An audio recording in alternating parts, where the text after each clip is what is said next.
પરમાત્માની કૃપાથી અનેક પુણ્યના ઉદયથી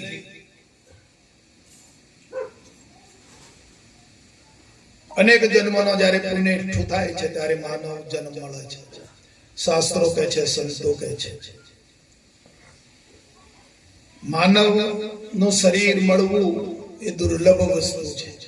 દેવોથી પણ દુર્લભ છે. દેવો જેની અપેક્ષા કરે છે ને પ્રભુને પ્રાર્થના કરે છે કે અમને પણ એક વખત મનુષ્યનો જન્મ આપો, જેથી કરીને અમે તમારું જ્ઞાન ભક્તિ પ્રાપ્ત કરી અને આ ભવરણમાંથી અમે મુક્ત થઈએ. એવો સુલભ માનવ દેહ આપણા બધાને પ્રાપ્ત થયો છે.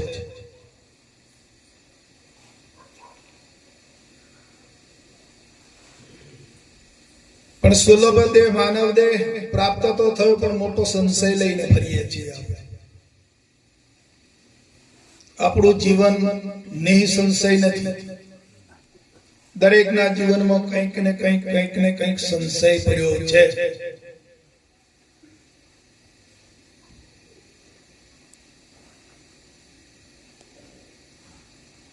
અને સંશયને લઈને જીવાત્મા સંકોચ પામે છે, પ્રફુલ્લિત નથી બનતો. અંતરમાં કંઈક ને કંઈક સંશય પડ્યો છે.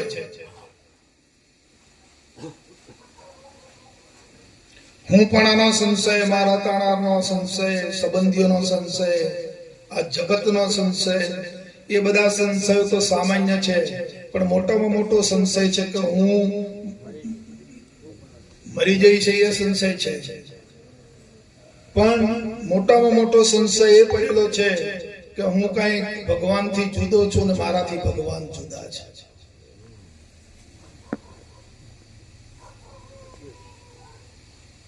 આ સંશય ખરો કે નહીં? તો આપણે મંદિરે જઈએ અને ભગવાનને પગે લાગીએ અને માળાઓ કરીએ, જપ કરીએ, પૂજા કરીએ. જગત કેટલું દોડે છે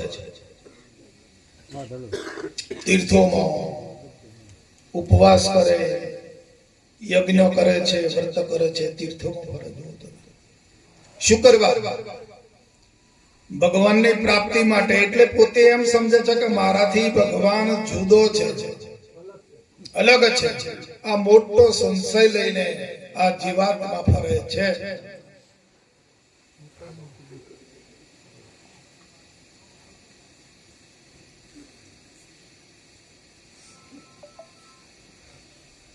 ના હોય અંતરમાં તમારો સંશય તો આપણે કોઈ જબરજસ્તી નથી.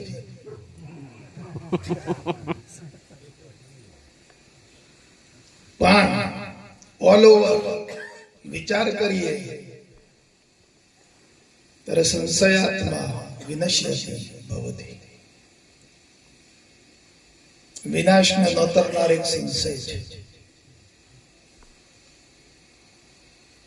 આ જીવાત્મા અનાદિકાળથી અમલમ રખડે છે. આ જન્મમાંથી પેલા જન્મ અને પેલા જન્મમાંથી પેલા જન્મમાં ફર્યા કરે છે. એને ફરવાનું કારણ શું? કેમ ફરે છે?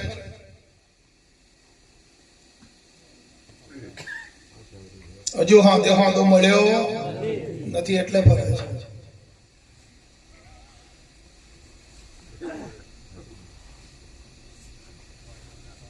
હું કઈક જુદો છું, મારાથી જગત જુદું છે, મારાથી આ પદાર્થો અલગ છે, મારાથી ઈશ્વર અલગ છે. આ બધા સંશયો પડ્યા છે.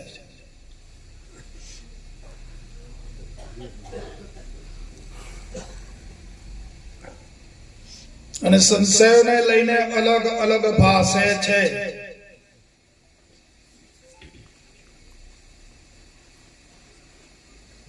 આપણા જ સંશયને લઈને આપણું શરીર આપણને ભાષે છે. જીવ તો શરીરમાં છે ને, તો એ જીવને સંશય છે એટલે કે અમારું શરીર છે અને એને ભાષે છે.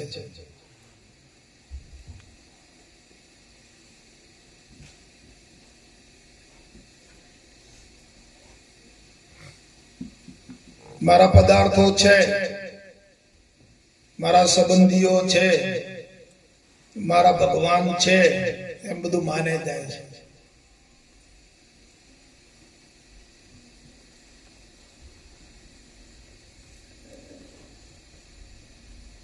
તો આ જીવાત્માને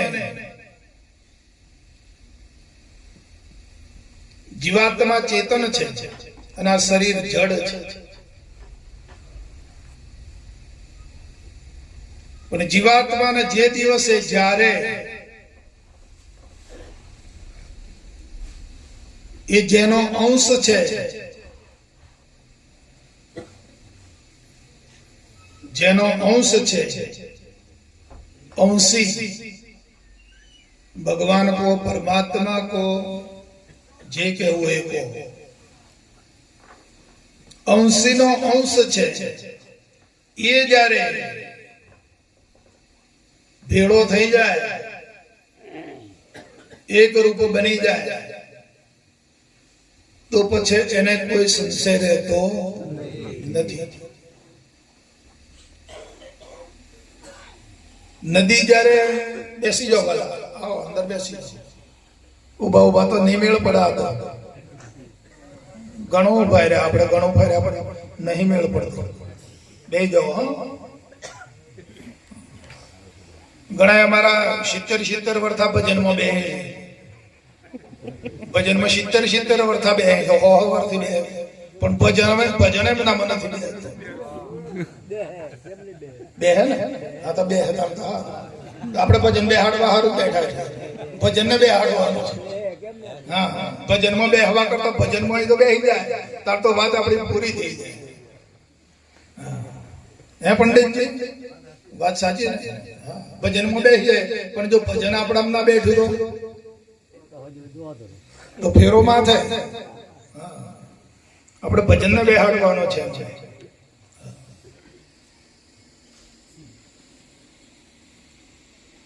વિચારજો,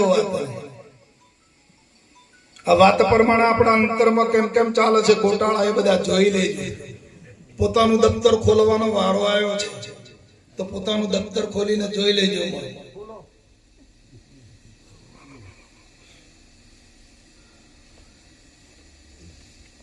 કે મારો જીવાત્મામાં સંશયમાં છે કે નહીં સંશય થઈ ગયો છે.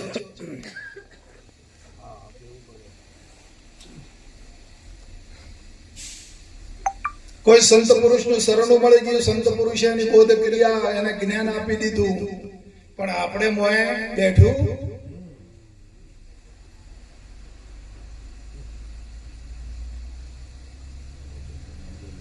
આપણો જે અંશ જીવાત્મા છે એ બ્રહ્મરૂપ થયો, બ્રહ્મનો અંશ છે ને, તો એ બ્રહ્મરૂપ થયો.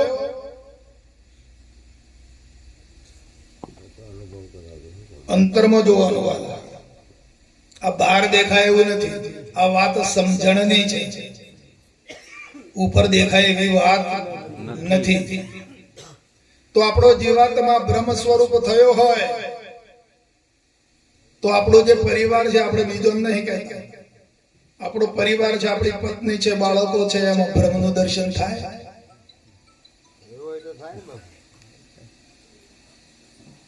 આપણા પત્નીની અંદર એ બ્રહ્મરૂપ મનાય, આપણા બાળકો છે બ્રહ્મરૂપ મનાય છે ખરું? હા, નહીં મનાતું હોય તો, હા, નહીં મનાતું હોય તો પછી આપણો જીવાત્મા બ્રહ્મરૂપ થયો નથી. દુનિયા તો પછી બ્રહ્મરૂપ થશે, પણ પેલા ઘરમાં તો માન.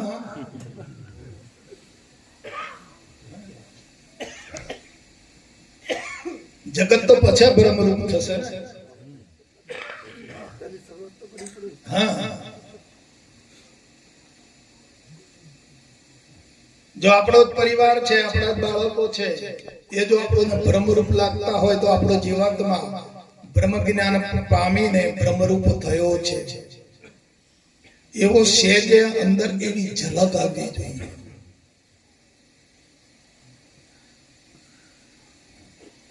તો બાપુ તો કહે છે કે દેહદર્શી દેખે સદા આત્મો પણ દે.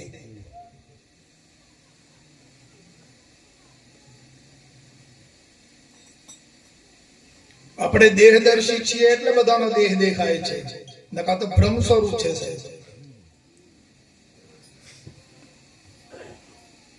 આપણા શરીરને આપણે બ્રહ્મરૂપ માન્યું. જો આપણો જીવ બ્રહ્મ જ્ઞાનને પામ્યો, અંતરાત્મા જો બ્રહ્મ જ્ઞાન સ્થિતિને પામ્યો હોય તો આપણું શરીર બ્રહ્મ છે એ મનાયું.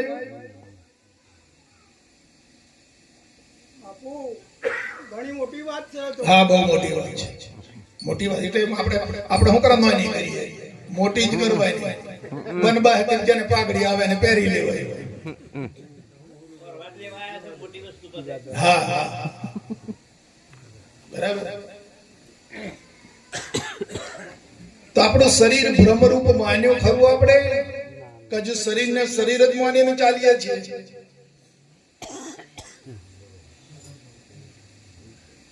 ક્યારે આપણો વિચાર બદલીશું? પરફેક્શન. હા,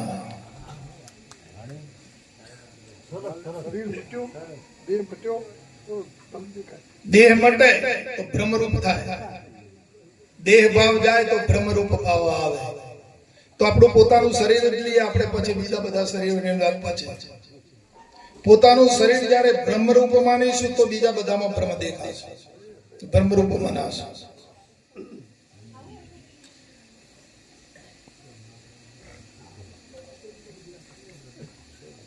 તો આપણું શરીર બ્રહ્મરૂપ છે. એના વિશે હું જરા થોડું બોલું, તમારે અનુકૂળ આવે તો ઓરજો,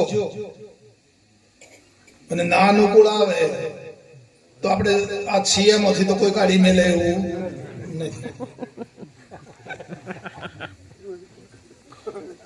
જે છીએ, જે બેઠા છીએ, બનીને બેઠા છીએ, એમ હશે તો કોઈ બરબાદ કરે એવું નથી. પણ બ્રહ્મરૂપ જયારે બ્રહ્મ સ્થિતિની વાત આવે છે,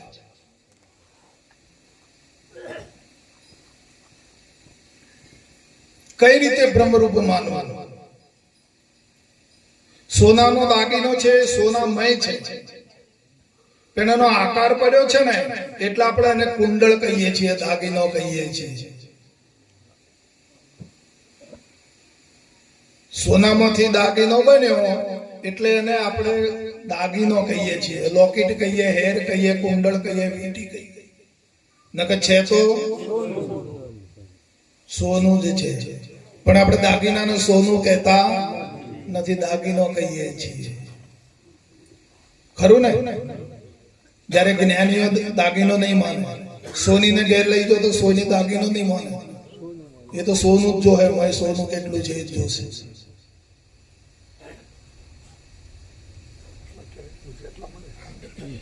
તમારો દાગીનો આટલાનો વેચવા દો તો એ એમ ના માને કે ભાઈ આ તમે લોકેટ ના આટલા ને વીંટી ના આટલા ને, એ સોનું જોઈ લે કે સોનું કેટલું છે,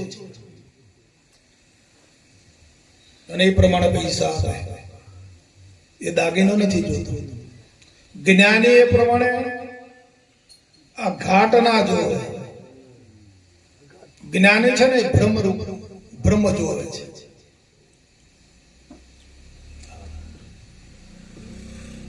તો કઈ રીતે આ દેહને આપણે બ્રહ્મરૂપ માનીશું?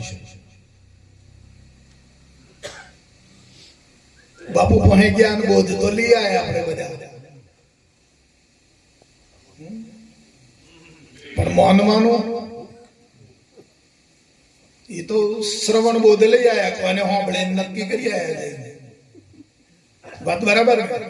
આપણે કોને સાંભળ્યું, બાપુજી બોલ્યા અને આપણે કોને, અને નઈને નિરખાવ્યું, પણ આ નિરખાવ્યું એ પ્રમાણે અંદર વાત ઠરી નહીં.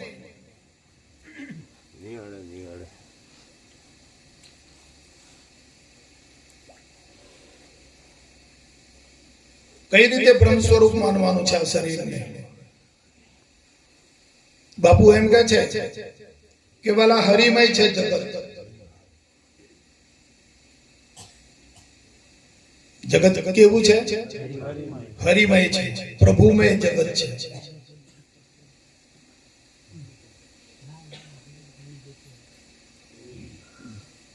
તો આપણને દેખાય છે પ્રભુમય જગત?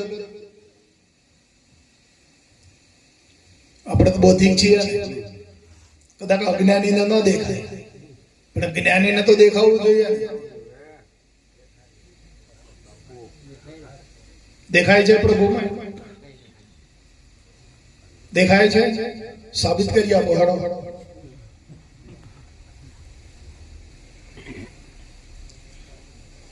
સાબિત કરી આપવું પડશે.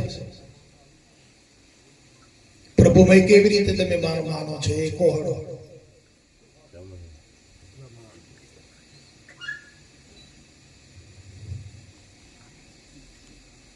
ચાર તોલમ પડી માણની ફૂલ રે ઊંઘ તને કેમ આવે?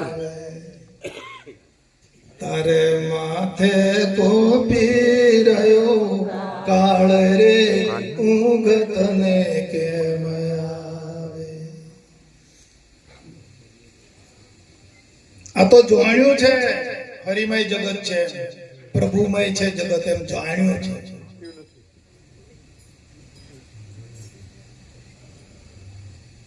તમે એમ જાણ્યું છે. બાપુ બેહો સમજો, જેમ જેમ જોયું આપણે જાણ્યું એક છોકરાનો છોકરીનો વિવાહ કરવાનો થાય, બરાબર? હગાઈ કરવાની થાય એટલે અરસપરસ રૂપિયો મોકલવામાં આવે. આ તો દ્રષ્ટાંત આલું છું. એટલે છોકરાને ખબર પડી કે ફલાણા ગામની છોકરી સાથે મારે સંબંધ થયો, અને આ છોકરીને ખબર પડી કે ફલાણા ગામના છોકરા સાથે મારો સંબંધ થયો. આ કેવળ જાણ્યું છે.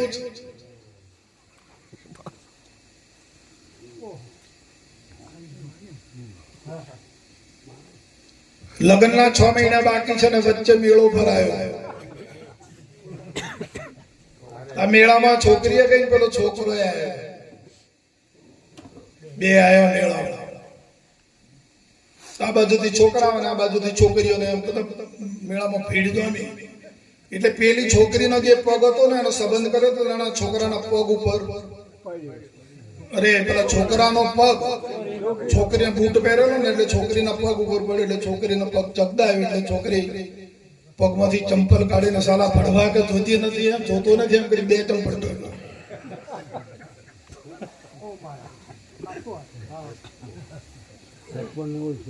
દ્રષ્ટાંતે સિદ્ધાંત શું છે તપાસ કરે.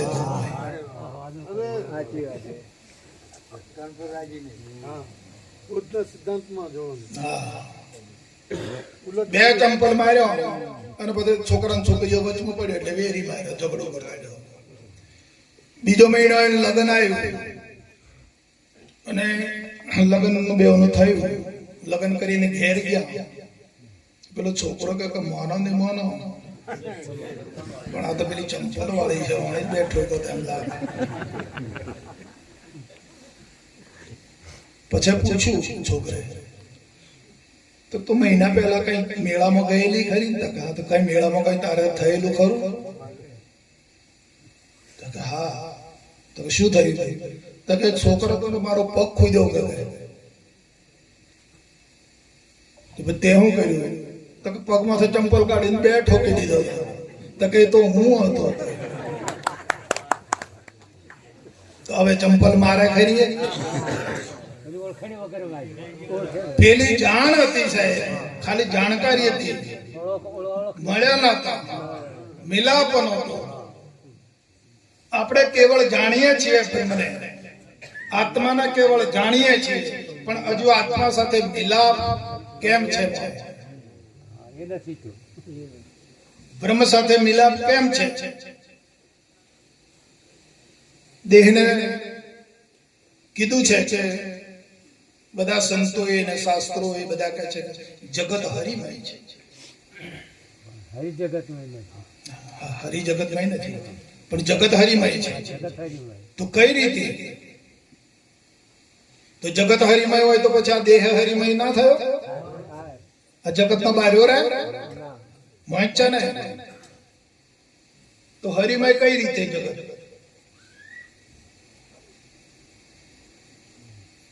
છે અનુભવ હોય તો બોલો.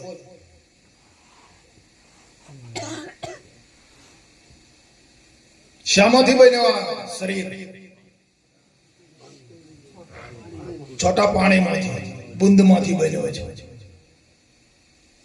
અને બુંદ શામાંથી બની? એકલો ખોરાક પવન પાણીના કરતો પવન પાણીના ખોરાક એ શું છે?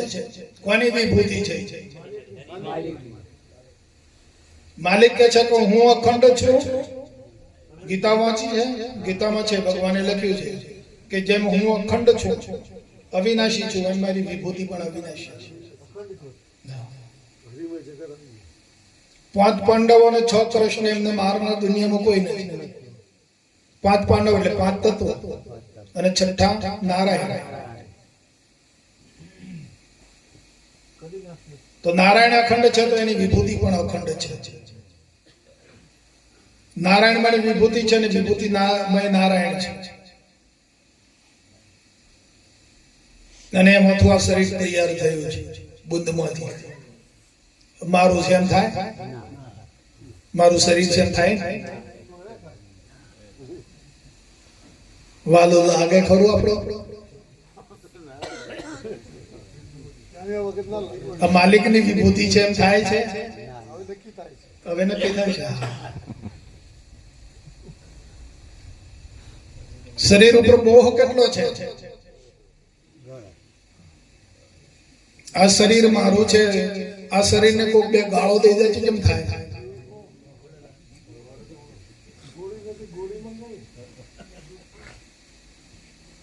વિચારજો વાતને. તમારે અનુકૂળ આવે તો ઓરજો, અને અનુકૂળ ને આવે તો નહીં ઓરવાનું. અહીંયા કોઈ જબરજસ્તી નથી.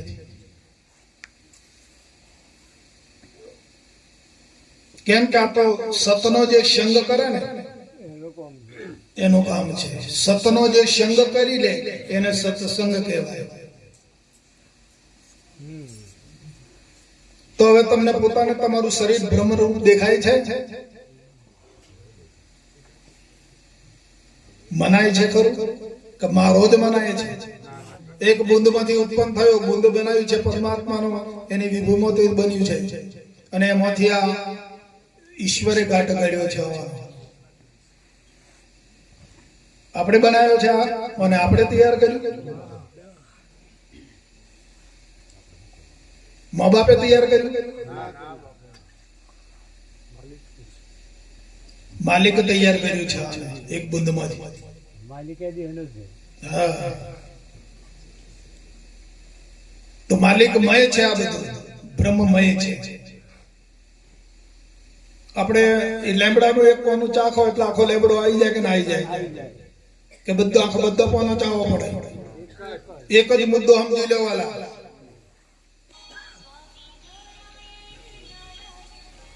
એક મુદ્દો સમજી જાઓ.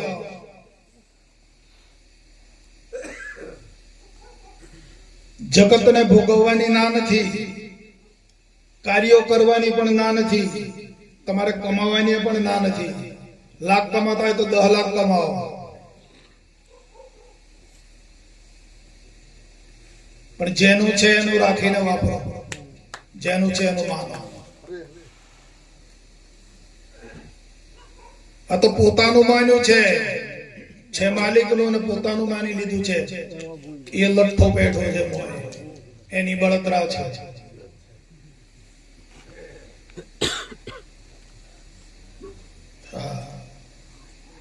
બળતરા જેવું કઈ છે નહીં વાલા. નર્યો આનંદ છે, નર્યું સુખ છે.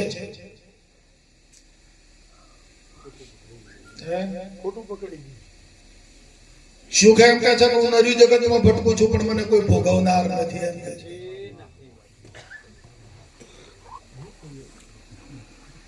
જોઈ તો બધા દાવો છે કે હું શું કરું, જઈને પાછું આવો. જે ઘેર જવું એ બધા ઘેર દાવો છે. મારું મારું કરે છે. આ તો બધા મારે રહેવું જ.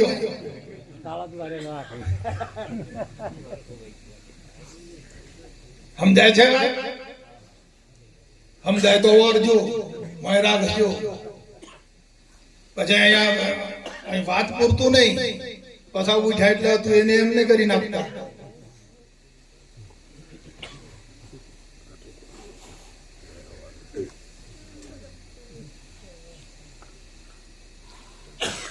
આ તો બ્રહ્મ સ્થિતિનો મેળાવડો છે વાલા. બ્રહ્મ જ્ઞાનનો મેળાવડો છે. કાનજી દાદા બ્રહ્મ જ્ઞાની હતા અને આ સ્થિતિને પામેલા હતા. આપણે એમની કૃપાથી આ વાતચીત ચાલે છે, આપણને એ બોલાવે છે.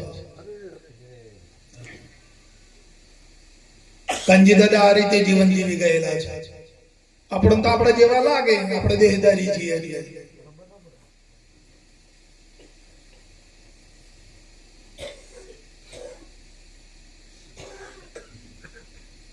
કમાઓ ના નથી, જગતને માલો ભોગવવાની ના નથી, પણ જેનું છે એનું રાખીને ભોગવો.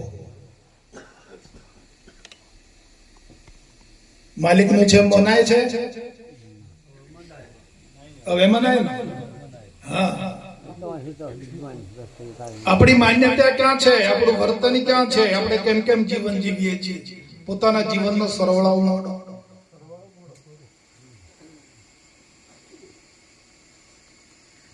કે કઈ રીતે હું જીવન જીવું છું. અને તે પાછો માનવ દેહ પામી ઢોર ડોખર તો તમે સમજો કે કદાચ જીવે, અને એ તો બિચારો આપણા કરતા હારો છે, જાણતો જ નથી કશું. આ તો જોણીને બગડ્યો છે વધારે. આ તો જોણી તો ખાડામાં પડે છે.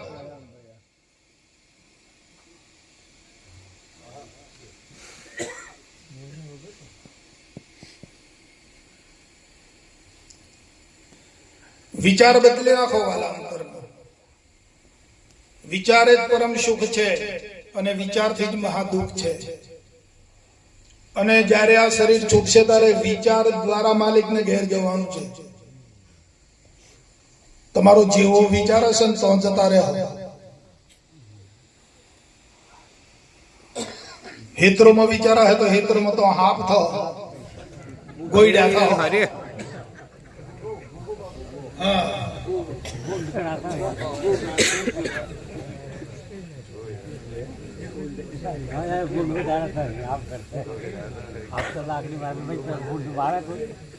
જો તમારો વિચાર ચાલતો હશે તો જવું પડશે, એમાં કોઈનું ચાલતું નથી.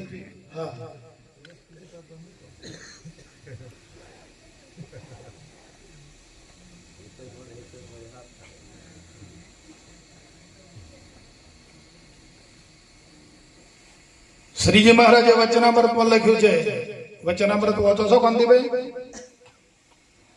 શ્રીજી મહારાજ વચનામૃતમાં બોલ્યા છે, કઠણમાં કઠણ કાર્ય કયું? કયું કઠણમાં કઠણ કાર્ય એમણે કીધું છે કે આ વૃત્તિને ભગવાનમાં જોડવી અને કઠણમાં કઠણ છે.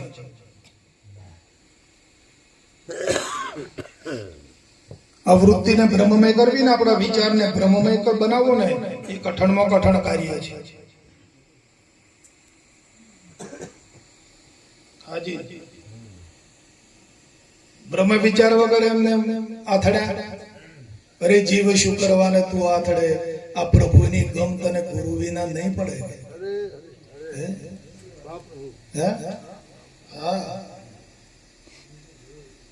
ક્યાં જવું છે તમારા વિચારને નક્કી કરી લેજો અને પછી અહીંયા આવજો. ખોટા આવતા નહીં, બેહતા નહીં, ખોટા ઉજાગરા નહીં કરવા. તમારે શું કરવું છે, ક્યાંથી તમે આયા છો, પાછું ક્યાં જવું છે. જ્યાંથી આયા છો, જેના અંશ છો, એમાં ફળવું હોય તો આવજો સાહેબ. અહીંયા તો એક મસાલો છે, બીજો કોઈ મસાલો વપરાતો નથી. અને આ મસાલાની જરૂર હોય તો જ આવજો, નકર ખોટા મહેરબાની કરીને ઉજાગરા ના કરતા. હરે હરે. કેમ કે બાવાનો બે બગડે. હા, આવો એટલે 25 રૂપિયાનો ખર્ચો થાય. ગાડી કરીએ તો 50 રૂપિયા ભાવ. 50 રૂપિયા બગડે, ઉજાગરો થાય પછી વારમાં કોમ કરવાનો ફંદો થાય.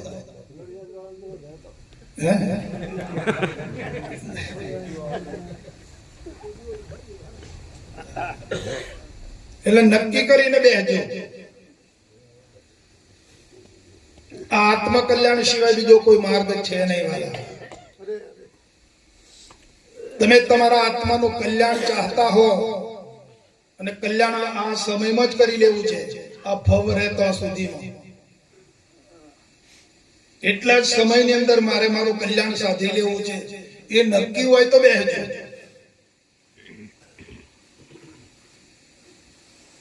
નકર પછી ચો જાતા તો ચોય નહીં ને હું લાયા તો.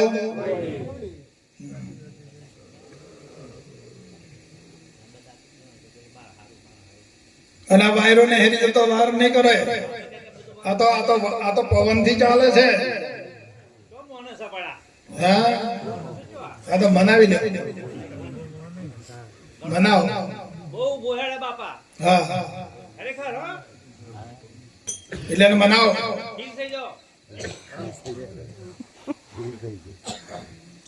આ પવન થી ચાલતું યંત્ર છે, સમજી લેજો. આ અંદર આવજા કરે છે.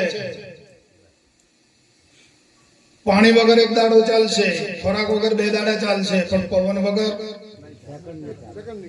નહીં ચાલે. તો પવન થી ચાલતું યંત્ર છે, ક્યારે નીકળી જાય એ નક્કી નથી, માટે નક્કી કરીને બેસજો.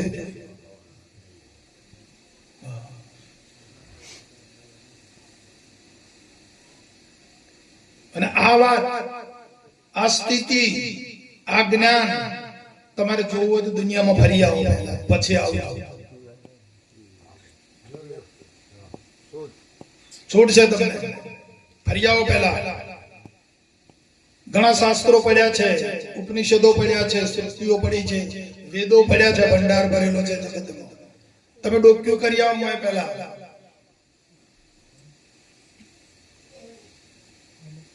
અને ના સમજાય તો પછી આવવું જોઈએ.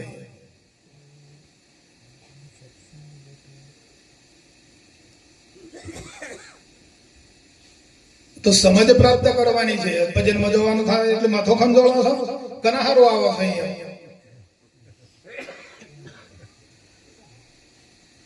અક્કનજી કાકાને ઘેર આપણે નહીં જઈએ તો ખરાબ લાગે રે એવા બાને, એમ કરીને આવો છો.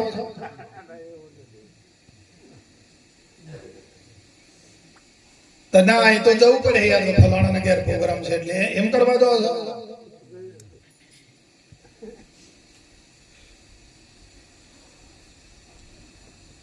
આત્મા કલ્યાણ છે મારા.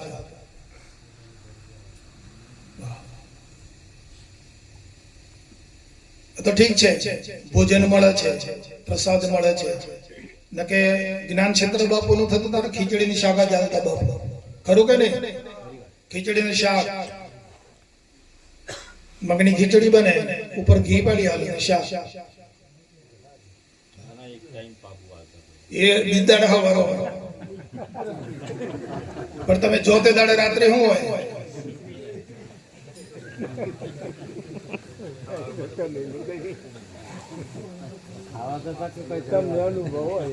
અને કદાચ કોઈક ટાઈમ ના મળે એ તૈયારી રહેજો. કદાચ કોઈક ટાઈમ કદાચ એવો આવે તો કદાચ ના મળે. આ તો દેહની સગવડ ભોગવવી છે, દેહનું સુખ પહેલું જોઈએ છે, અને પછી આત્મજ્ઞાન જોઈએ છે. તે તો વાલા વાંધો નથી ખાય. જેના દેહના સુખનો ત્યાગ, દેહના ભોગોનો જેને ત્યાગ કરવો છે અને કેવળ એક આત્મા સત્તા મેળવવી છે, એનું આ કામ છે.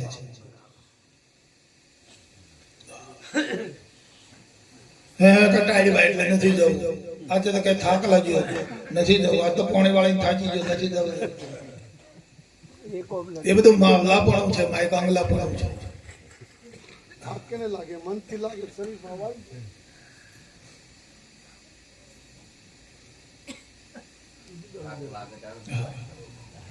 બધા કે આમાં તો નજીક નું મરણ થઈ ગયું તો નથી જવું. એટલે મરણ થઈ ગયું તો ખાવાના હીરા નહીં. સત્સંગમાં બે તને કોણ ના પાડે? ના, મરણ થઈ ગયું એટલે નહીં જવાય. લો આ બધા બોનો ઘેર ખાધા વગર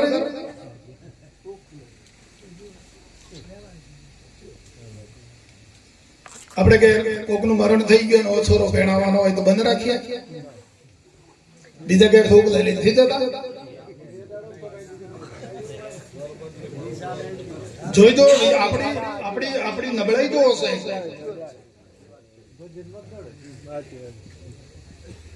આપણે ઘેર પ્રસંગ આવ્યો હોય ને કદાચ કોક નું અવસાન થયું તો પેલો પ્રસંગ બંધ રાખીએ આપણે. તરત બિદાડે બોડો કન્યક કે અને બધું પટાઈ દઈએ, રાતો રાત બધું પટાઈ દઈએ અને ચોરો પણ આવે છે. આપણી નબળાઈ જોજો તમે. બાપુજી એમ કહે છે કે વાલા તમને કોણ રોકે છે?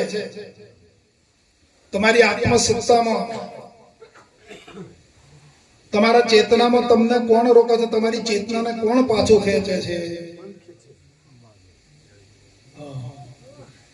એની તપાસ રાખવા કે છે બાપુ.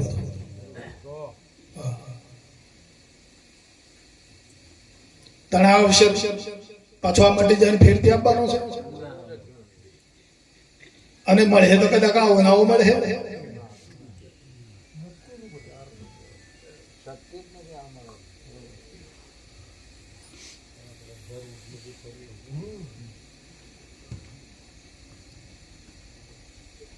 આજનો જે પ્રોગ્રામ થયો મને પોતાને ખૂબ આનંદ થયો.